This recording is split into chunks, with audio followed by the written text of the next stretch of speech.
জাতি জেগেছে, ভাই বোনেরা দেখে যা, ভাই বোনেরা দেখে যা,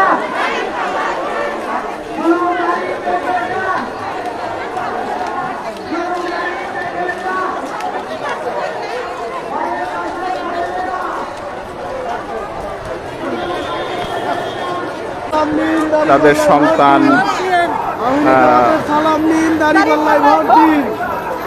সন্তানদের কোলে নিয়ে দাঁড়িপাল্লার পক্ষে মিছিল করতেছে। আপনারা দেখতে পাচ্ছেন শহরের এসএস রোডে এই মুহূর্তে মিছিলটি অবস্থান করছে।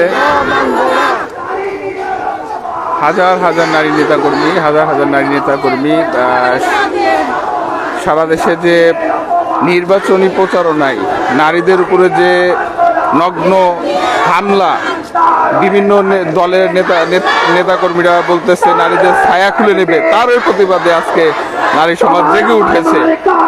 আগামী 12 তারিখ নির্বাচনে নারীরা দেখিয়ে দিবে যে কারা নারীদের সম্মান করে, কারা নারীদের ছায়া খুলে নিতে চায়, কারা নারীদেরকে পেটে লাথি মারতেছে, কারা ধর্ষণে সেঞ্চুরি করে, ধর্ষণ করতেছে, নারী হত্যা করতেছে সামান্য কয়েকটা টাকার জন্য।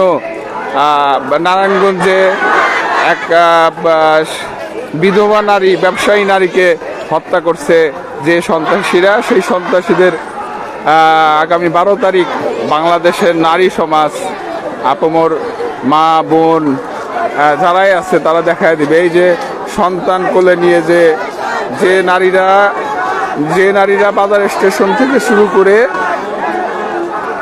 এই যে পুরা এসএস রোডে চৌরাস্তা হয়ে এখন আবার বাজার স্টেশন যাচ্ছে, যে নারীরা সন্তান কোলে নিয়ে যাচ্ছে, বয়স্ক নারীরা আছে, অসুস্থ মানুষ আছে, তারপরেও এই যে জামাতের পক্ষে যে গণজোয়ার দেখা দিচ্ছে, এই যে ছোট ছোট বাচ্চারা,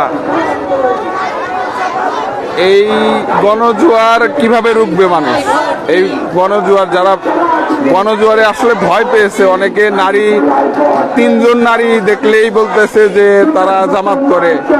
আসলে সত্যি কথা, কারণ নারীরা এবার জামাত না করলেও আসলে দাঁড়িপাল্লায় ভোট দিব। নারীদের এই গণজোয়ার রোখা যাবে না, যত ষড়যন্ত্র হোক। হাজার হাজার নারী আজকে জামাতের সমর্থনে বের হয়েছে। সেই দলের আমির নাকি নারীদের বিপক্ষে মানে বাজে মন্তব্য করবে। এখানে হাজার হাজার নারী ভোটার সম্পর্কিত, তাই তিনি ভোটের আগে নারীদের নিয়ে বাজে মন্তব্য করবে। এগুলো হাস্যকর ঘটনা, এগুলো ঢোকে গিলবে না, পাবলিক আর এগুলা খায় না, ঠিক আছে? আওয়ামী ফ্যাসিবাদের মতন যারা এই সব কুচুকরি সব ষড়যন্ত্র করতেছে, তাদের ষড়যন্ত্র রুখে দেওয়া হবে ইনশাল্লাহ। নারী সমাজই রুখে দেবে ইনশাল্লাহ। এই যে ছোট ছোট বাচ্চা কোলে নিয়ে যারা এই যে ঘুমায় পড়ছে, এই বাচ্চাকে কোলে নিয়ে যে নারী জামাতের পক্ষে মিছিল করতেছে, তাদেরকে কে রুখবে? কারা? বিভিন্ন জায়গায় হেনস্থা করা হচ্ছে। ভোট একটি মৌলিক অধিকার, সাংবিধানিক অধিকার, সে চাইতেই পারে। বিভিন্ন জায়গায় এই ভোট চাওয়ার ব্যাপারে হেনস্থা করা হচ্ছে। তারই প্রতিবাদে আজকে এই যে নারী সমাজ জেগে উঠেছে, ফুঁসে উঠেছে। এই যে বয়স্ক মানুষ হাত ধরে আসতেছে, এই যে বয়স্ক মানুষ। তো আসলে এই যে আমাদের চাচি বয়স্ক, একবারে বয়স্ক, তার নাতিক নিয়ে আসছে।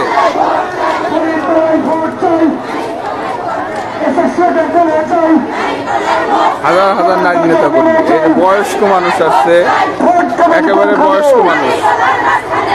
তো ভয়ভীতি, তারপরে এইসব অপপ্রচার চালায় লাভ নাই। বাংলাদেশের নারী সমাজ জামাত ইসলামের পক্ষে আছে ইনশাল্লাহ, এবার ছাত্র সমাজ পক্ষে আছে।